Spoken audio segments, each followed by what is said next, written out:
प्रभु यीशु के जन्मोत्सव का और केवल 5 दिन बचे हुए। उन्हें जन्म लेने एक उचित घर की जरूरत है, स्थान की जरूरत है। क्या आपके घर में जगह है? मरियम और यूसुफ ईश्वर के पुत्र को जन्म देने के लिए स्थान ढूंढ रहे हैं, जगह ढूंढ रहे हैं। क्या आपके घर में जगह है? आज नवरोजी प्रार्थना का चौथा दिन हम इसी विषय पर मनन करेंगे, प्रभु यीशु के लिए एक उचित स्थान। क्या आपके मन में कभी यह प्रश्न उठा कि आखिर ईश्वर क्यों एक चरनी में, एक गौशाले में जानवरों के बीच में जन्म लिए? क्या उनके लिए यह संभव नहीं था कि वे एक महल में, कम से कम एक घर में जन्म ले सके? क्या यह संभव नहीं था उनके लिए? जरूर संभव था। सबसे अच्छे जगह पर, सबसे बड़े महल में वे जन्म ले सकते थे, लेकिन क्यों वे ऐसे चरनी में, जानवरों के बीच में, एक गौशाले में जन्म लेना स्वीकार किया या जन्म लिए? कारण क्या है? क्योंकि वे चाहते थे और आज भी चाहते हैं कि हम हर कोई उन्हें अपने घर ले जाएं। वे बेघर होकर वहां पड़े रहे ताकि हम हर कोई उन्हें अपने अपने घर ले जाए। संत लूका से सुसमाचार अध्याय 2 पद संख्या 7 में हम पढ़ते हैं, और उसने अपने पगलौटे पुत्र को जन्म दिया और उसे कपड़ों में लपेटकर चरनी में लिटा दिया, क्योंकि उनके लिए सराय में जगह नहीं थी। कोई जगह नहीं मिली उनके लिए। किसके लिए? ये कोई साधारण मनुष्य नहीं, स्वयं ईश्वर है, उनके लिए कोई जगह नहीं। लेकिन क्या आपके घर में, आपकी उस दुनिया में, आपके परिवार में प्रभु यीशु के लिए, ईश्वर के लिए जन्म लेने एक जगह है? क्या आप देंगे? थोड़ा सा ठहरिए। मैं विश्वास करता हूं हम सभी अपने घर में उनके लिए स्थान, जगह देना चाहते हैं, लेकिन क्या वो जगह उनके लिए उचित है? इसी पर हमें मनन करने की जरूरत है। तो प्रभु यीशु के लिए, ईश्वर के लिए जन्म लेने का एक उचित स्थान क्या हो सकता है? क्या ऐसी घर की जरूरत है उन्हें? नहीं। क्या एक महल की जरूरत है? नहीं। क्या कोई महंगे घर की जरूरत है? नहीं। क्या कोई अच्छे पलंग की जरूरत है, बेड की जरूरत है? नहीं। क्या सोने से बनाया हुआ एक पलंग की जरूरत है? नहीं। तो किस प्रकार का घर उन्हें चाहिए? किस प्रकार का एक निवास स्थान उन्हें चाहिए? उन्हें ऐसा एक घर चाहिए जहां वे ईश्वर बने रह सके। उन्हें ऐसा एक घर चाहिए जहां उन्हें ईश्वर का स्थान मिलने पाए। इसका अर्थ यह है जहां उन्हें प्रथम स्थान मिल पाए। क्या आपके घर में आप उन्हें ईश्वर का स्थान देंगे? क्या आप उन्हें प्रथम स्थान देंगे हर चीज में? हर चीज में। ये कोई जमीन की या घर के अंदर एक छोटे से जगह की बात नहीं है, लेकिन प्रथम स्थान आपके परिवार में, आपके जीवन में, आपकी उस छोटी सी दुनिया में क्या आप दे सकते हैं? विश्वास करिए, यह आसान नहीं है। यह स्थान, यह जगह केवल दिसंबर 25 तारीख के लिए ही नहीं, हमेशा हमेशा के लिए। वे हमेशा हमारे उस जीवन में, हमारी उस छोटी सी दुनिया में वे ईश्वर बने रहना चाहते हैं। क्या आप इस चुनौती के लिए तैयार हैं? क्या इस रिस्क लेने के लिए आप तैयार हैं? तब प्रभु यीशु हमारे परिवार में, हमारे जीवन में, हमारे घर में, हमारी दुनिया में आकर जन्म ले सकते हैं। अन्य शब्दों में कहें तो हम वास्तव में उनका जन्म उत्सव मना सकेंगे। क्रिसमस उचित रीति से वास्तव में हम मना सकेंगे। नहीं है तो हम बिना बर्थडे बेबी का, बिना प्रभु यीशु का, हम उनका जन्मोत्सव मनाएंगे। आप जस्ट कल्पना करके देखिए, आपका जन्मोत्सव आपके घर में मनाया जा रहा है, लेकिन आप वहां उपस्थित नहीं है। ये केक कौन काटेगा आपका?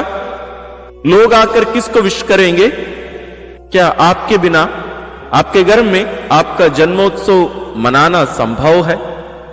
हो सकता है यदि आप बाहर कहीं काम करते हैं या पढ़ाई कर रहे हैं तो वर्चुअल यानी आप फोन में वीडियो कॉल करके अपने प्रियजनों को दिखाकर आप केक काट कर आप ऐसे मनाते हैं, लोग कर सकते हैं। लेकिन क्या प्रभु यीशु का जन्मोत्सव हम ऐसे मना सकेंगे? ये नवरोजी प्रार्थना हम इसलिए रखे हैं और ये सब मनन चिंतन हम इसलिए कर रहे हैं ताकि हम प्रभु यीशु के साथ उनका जन्मोत्सव मना सकें। केवल क्रिसमस मनाना नहीं, बाहरी रूप में केवल नहीं, बल्कि वास्तव में प्रभु यीशु के साथ उनके जन्मोत्सव हम मना सकें। मैं पवित्र बाइबल से एक उदाहरण देकर इस बात को थोड़ा सा और गहरे रूप से विचार करने के लिए आपको आमंत्रित करता हूं। वो उदाहरण है नाकेदार जक्केउस का। हम सभी उनके बारे में जरूर पवित्र बाइबल में पढ़े हैं, हम मनन किए हैं, लेकिन आज के दिन उस घटना को एक अलग दृष्टिकोण से हम देखेंगे। हम जानते हैं जक्केउस एक प्रमुख और धनी नाकेदार थे। वे छोटे कद के थे, इसलिए प्रभु यीशु जब उनके गांव होकर जा रहे थे, वे भीड़ में उन्हें नहीं देख पाए, तो वे दौड़कर आगे दौड़कर जाते हैं। एक किस प्रकार का व्यक्ति है? एक प्रमुख व्यक्ति है, एक धनी व्यक्ति है और एक नाकेदार। क्या इस प्रकार का एक व्यक्ति यीशु को देखने के लिए, प्रभु यीशु को देखने के लिए दौड़ पड़ते हैं, दौड़ते हैं। संत लूकस लिखते हैं वह आगे दौड़कर ईसा को देखने के लिए एक गूलर के पेड़ पर चढ़ गया। लेकिन इस कहानी में एक ट्विस्ट आती है। यहां तक हमें ऐसे लग रहा था कि जक्केउस ही प्रभु यीशु को देखना चाह रहे थे, लेकिन इस कहानी में ट्विस्ट यह है कि वास्तव में प्रभु यीशु जक्केउस से मिलना चाह रहे थे। ना केवल मिलना चाह रहे थे, उनके घर में ठहरना चाह रहे थे। इसलिए उनके मन में इस जिज्ञासा, इस इच्छा को उत्पन्न किए कि जक्केउस पहले से दौड़े आगे, पेड़ पर चढ़े। जक्केउस क्या कर रहे हैं? यहां हम पिछले दिनों में नम्रता के बारे में, शुद्धता के बारे में या निर्मलता के बारे में हम मनन किए, विश्वास के बारे में मनन किए। वो सब बातें यहां हमें जक्केउस के इस कार्य पर दिखाई देते हैं। सब कुछ नम्रता, वे नम्र बनते हैं, अपने आप को छोटा कर देते हैं। प्रमुख व्यक्ति, धनी व्यक्ति, लोग सब देख रहे हैं, ये छोटे उम्र के नहीं है, वो दौड़ रहे हैं। लोग सब देख रहे होंगे, हंस रहे होंगे, लेकिन किसी की परवाह नहीं, किसी की परवाह नहीं। उनका ध्यान पूरा एक ही व्यक्ति पर, मुझे यीशु को देखना है, मुझे प्रभु को देखना है। वो तीव्र इच्छा उन्हें दौड़ाती है। वे दौड़ते हैं, दौड़ते हैं, दौड़ते हैं और एक गूलर के पेड़ पर जाकर चढ़ जाते हैं। वहां प्रभु यीशु आकर कहते हैं, जक्केउस जल्दी नीचे आओ, क्योंकि आज मुझे तुम्हारे यहां ठहरना है। जक्केउस प्रभु यीशु के लिए अपने घर में, अपने जीवन में प्रथम स्थान देने के लिए तैयार हो गए। किसी की परवाह नहीं, अभी मुझे मेरे नाम की परवाह नहीं, धन दौलत की परवाह नहीं, समाज में स्थान की परवाह नहीं। केवल एक ही व्यक्ति के लिए परवाह है, अभी चिंता है, विचार है, वो है प्रभु यीशु क्रिस्त।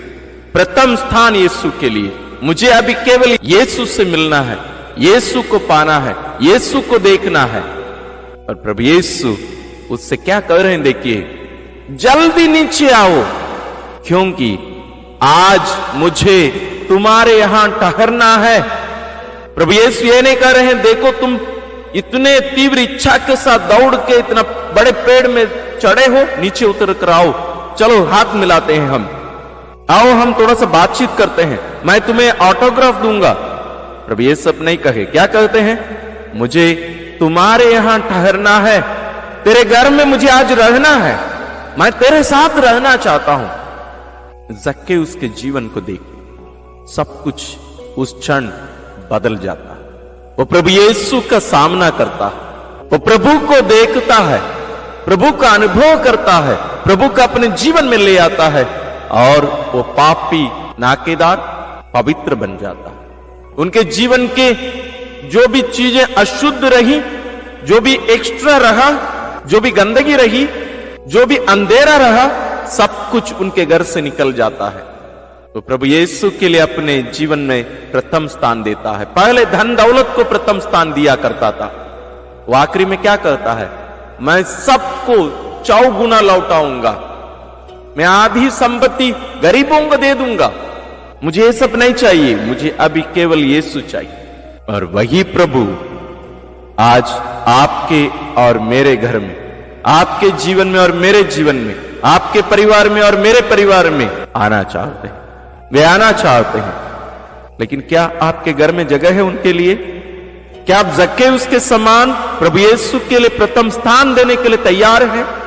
मरियम और यूसुफ आपके घर के बाहर खड़े कटकटा रहे, और प्रभु यीशु हमसे ये कहते हैं, मैं द्वार के सामने खड़ा होकर कटकटाता हूं, यदि कोई मेरी वाणी सुनकर द्वार खोलेगा तो मैं उसके यहां आकर उसके साथ भोजन करूंगा और वह मेरे साथ।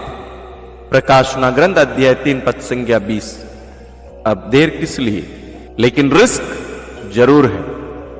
जक्केउस के जीवन को देखिए, बहुत कुछ उनको खोना पड़ा प्रभु को अपने घर में लाने के लिए, लेकिन अंत में प्रभु यीशु क्या कहे, आज इस घर में मुक्ति का आगमन हुआ है, मुक्ति का आगमन हुआ है। प्रभु यीशु ही मुक्ति है, उनका आगमन हमारे घर में होना है। एक क्रिसमस में यह घटना जरूर घटे, उसके लिए हमें तैयार होना है। आइए हम यही कृपा मांगते हुए हम आज की नवरोजी प्रार्थना में हम सहभागी होवे। नवरोजी प्रार्थना का चौथा दिन पिता और पुत्र और पवित्र आत्मा के नाम पर आमीन। हमारे मुक्तिदाता की शांति आप सबों के साथ हो और आपकी आत्मा के साथ। प्रिय भाइयों और बहनों, यीशु हमारे प्रभु और गुरु को ग्रहण करने की तैयारी हेतु हम यहाँ एकत्र हुए हैं। उनका पवित्र आत्मा हमें उनके दिव्य देह धारण के रहस्य को योग्य रीति से मनाने के लिए शुद्ध हृदय एवं स्वच्छ अंतःकरण प्रदान करे। हम प्रार्थना करें। हे प्रभु, तूने इस दुनिया को जो तेरे द्वारा अस्तित्व में आई अपनी शांति प्रदान करने की प्रतिज्ञा की है, इस दुनिया में प्रवेश कर उसे अत्याचार, गरीबी और शोषण से मुक्त कर, ताकि तेरे आगमन पर तेरी प्रजा तेरी दृष्टि में योग्य बनी रहे। हम यह प्रार्थना करते हैं अपने प्रभु तेरे पुत्र यीशु ख्रिस्त के द्वारा, जो तेरे तथा पवित्र आत्मा के संग एक ईश्वर होकर युगानुग जीते और राज्य करते हैं। आमीन। स्तोत्र 15। मैं तुझ में आनंद और प्रसन्नता पाऊंगा, मैं तेरे नाम की स्तुति गाऊंगा, हे सर्वोच्च ईश्वर। प्रभु, कौन तेरे शिविर में प्रवेश करेगा? कौन तेरे पवित्र पर्वत पर निवास कर सकेगा?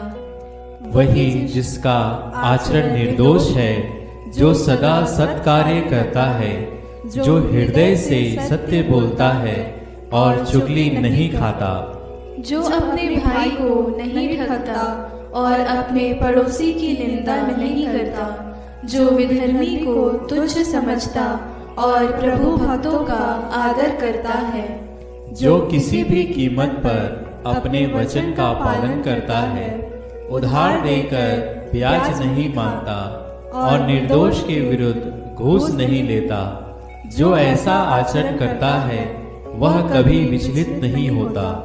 पिता और पुत्र और पवित्र आत्मा की महिमा होवे, जैसा कि आदि में अब और अनंत काल तक। आमीन। मैं तुझ में आनंद और प्रसन्नता पाऊंगा, मैं तेरे नाम की स्तुति गाऊंगा, हे सर्वोच्च ईश्वर। धर्म ग्रंथ पाठ ईसाइयस नबी का ग्रंथ अध्याय 7 पद संख्या 10 से 15। प्रभु ने फिर अहाद से यह कहा, चाहे अधलोक की गहराई से हो, चाहे आकाश की ऊंचाई से, अपने प्रभु ईश्वर से अपने लिए एक चिन्ह मांगो। अहाज ने उत्तर दिया, जी नहीं, मैं प्रभु की परीक्षा नहीं लूंगा। इस पर उसने कहा, दाऊद के वंश, मेरी बात सुनो। क्या मनुष्यों को तंग करना तुम्हारे लिए पर्याप्त नहीं है, जो तुम ईश्वर के धैर्य की भी परीक्षा लेना चाहते हो? प्रभु स्वयं तुम्हें एक चिन्ह देगा, और वह यह है, एक कुमारी गर्भवती होगी, वह एक पुत्र को प्रसव करेगी, और वह उसका नाम इमानुएल रखेगी। जब उसे बुराई को अस्वीकार और भलाई को स्वीकार करने का ज्ञान हो जाएगा, तो वह दही और मधु खाने लगेगा। प्रभु की वाणी। ईश्वर को धन्यवाद। मरिया गान। हम अपनी पवित्र माता के साथ जीवंत ईश्वर का गुणगान करें। मेरी आत्मा प्रभु का गुणगान करती है, मेरा मन अपने मुक्तिदाता ईश्वर में आनंद मनाता है, क्योंकि उसने अपनी दीन दासी पर कृपा दृष्टि की है। अब से सब पीढ़ियां मुझे धन्य कहेंगी, क्योंकि सर्वशक्तिमान ने मेरे लिए महान कार्य किए हैं, पवित्र है उसका नाम। उसकी कृपा उसके श्रद्धालु भक्तों पर पीढ़ी दर पीढ़ी बनी रहती है। उसने अपना बाहुबल प्रदर्शित किया है, उसने घमंडियों को तितर बितर कर दिया है। उसने शक्तिशाली को उनके आसनों से गिरा दिया है, और दीनों को महान बना दिया है। उसने दरिद्रों को संपन्न किया, और धनियों को खाली हाथ लौटा दिया है। इब्राहिम और उनके वंश के प्रति अपनी चिरस्थायी दया को स्मरण कर उसने हमारे पूर्वजों के प्रति अपनी प्रतिज्ञा के अनुसार अपने दास इज़राइल की सुध ली है। पिता, पुत्र और पवित्र आत्मा की महिमा होवे, जैसे वह आदि में थी, अब है और अनंत काल तक सदा रहेगी। आमीन। सामूहिक निवेदन। प्यारे भाइयों और बहनों, जैसे कि हम दुनिया और हृदय में अपने मुक्तिदाता का इंतजार कर रहे हैं, हम सब मिलकर उनके आशीर्वाद की कामना करें और कहें, हे प्रभु हमारे जीवन को स्पर्श कर। हे प्रभु हमारे जीवन को स्पर्श कर। कि हमारे संत पिता, हमारे धर्माध्यक्ष और सभी पुरोहित ईश्वर के शरीर धारण के रहस्य की चुनौतियों का सामना करने में ईमानदार बने रहें। हे प्रभु हमारे जीवन को स्पर्श कर। कि संसार तेरी कृपा और शांति तो राज्य के चिन्ह है का अनुभव कर सके। हे प्रभु हमारे जीवन को स्पर्श कर। कि हम सब विनम्र बनना सीखें, ताकि हम ईश्वर के राज्य के उत्तराधिकारी बनने के योग्य पाए जाएं। हे प्रभु हमारे जीवन को स्पर्श कर। कि हम क्रिस्त का हमारे व्यक्तिगत तथा पारिवारिक जीवन में स्वागत करने के लिए सदा तत्पर रहें। हे प्रभु हमारे जीवन को स्पर्श कर। कि हमारे रोजमर्रा का जीवन ईश्वर के पुत्र के निरंतर आगमन से संपन्न हो। हे प्रभु हमारे जीवन को स्पर्श कर। हम थोड़ी देर मौन रहकर अपनी सभी निजी निवेदनों के लिए पिता से प्रार्थना करें। विशेष रूप से हमारे जीवन में, हमारे परिवार में प्रभु यीशु को उचित स्थान देने की कृपा हम मांगें।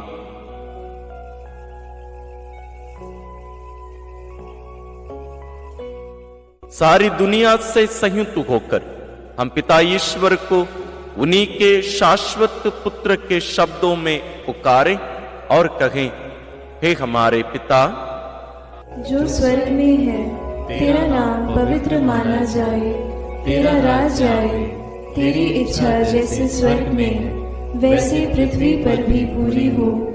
हमारा प्रतिदिन का आहार आज हमें दे, और हमारे अपराध हमें क्षमा कर, जैसे हम भी अपने अपराधियों को क्षमा करते हैं, और हमें परीक्षा में न डाल, परंतु बुराई से बचा।